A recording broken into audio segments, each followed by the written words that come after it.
You know, I was asked to talk just about the Islamic economic system in relation to the Western economic system or this modern system of capitalism. You can't even compare the two. There's no comparison.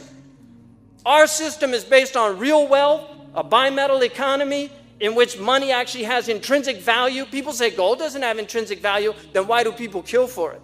And the only reason they kill for paper dollars that don't have intrinsic value is because they think that it has intrinsic value. But all you have to do is put a fire to it and you'll see how valuable it is. You put fire to gold and you'll see how valuable it is, because gold's indestructible. Gold doesn't corrode. Silver doesn't corrode. They don't oxidize. The gold coins that were minted by Caesar, you can go down to a store, probably here in Stanford, and buy one of them if you have enough money, because it's still around.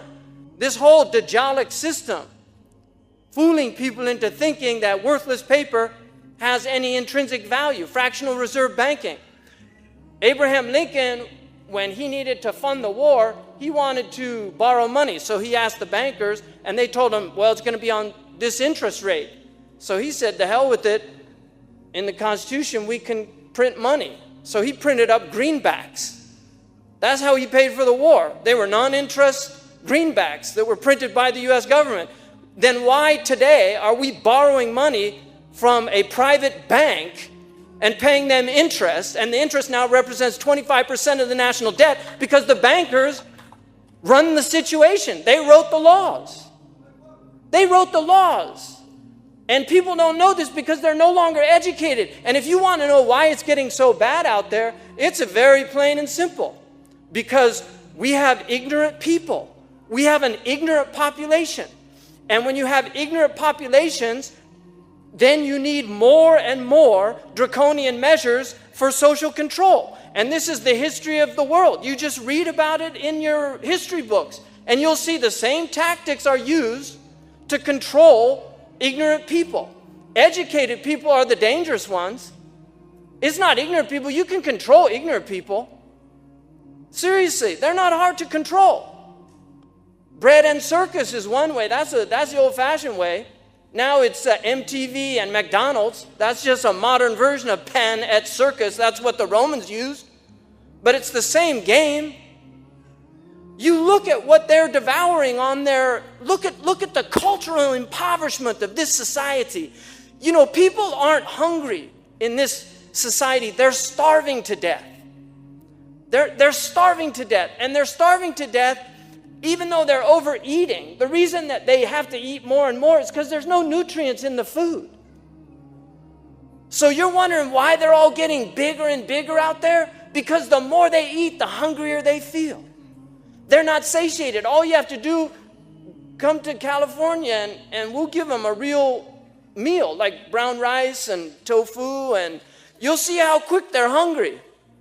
They won't be hungry. If you eat a real meal, you go and eat, the Indians eat dal. You don't see fat Indians down in those villages because they eat dal. They eat real food.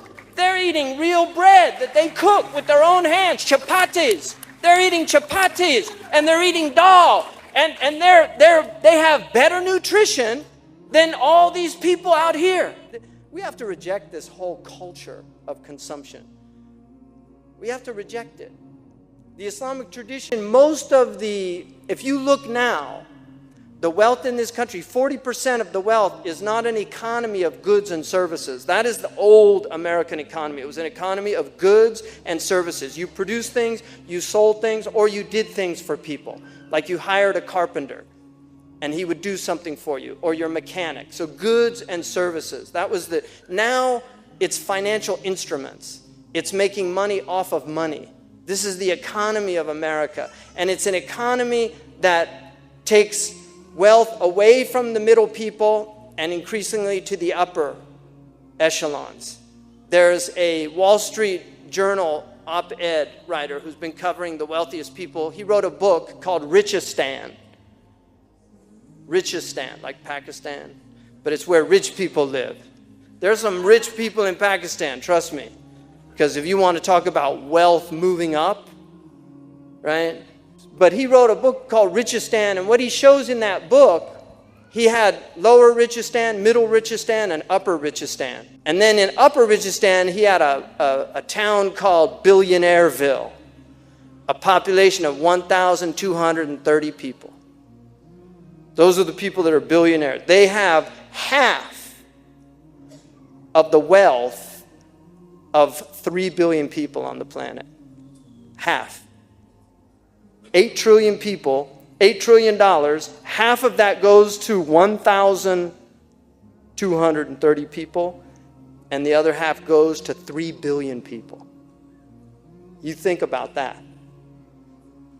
The inequity that exists today on this planet, and we're part of it. And I'm going to just tell you a few things, and I'll close out with this. Tell you a few things. One, historically, the Muslims had something in that, when a merchant comes into town, you don't have to ask where they got their goods from. This is what the fuqaha taught, that there's Barakah and asliya, and if it's a halal thing to purchase, you don't لا تسألوا عن أشياء تبدى لكم تسؤكم. Don't ask about things if you find out it's, So if somebody comes in, he's a merchant, you don't ask where he got it. You can buy it if it's halal. That's traditionally how they viewed it. I think in societies where most wealth acquisition was relatively just, that's fine. I personally don't agree with that opinion today for things that we know about and that we're able to do something about. And the single most important thing, I think, to deal with the impoverished conditions that we're living in this country is to begin to empower people to take back their communities. We have to make our own clothes, stop buying clothes that were made in sweatshops. We have to, really, this is what we have to do. We have to reestablish family as the central, most important unit of a society, because Islam is about preservation of family. It's one of the 6 fundamentals.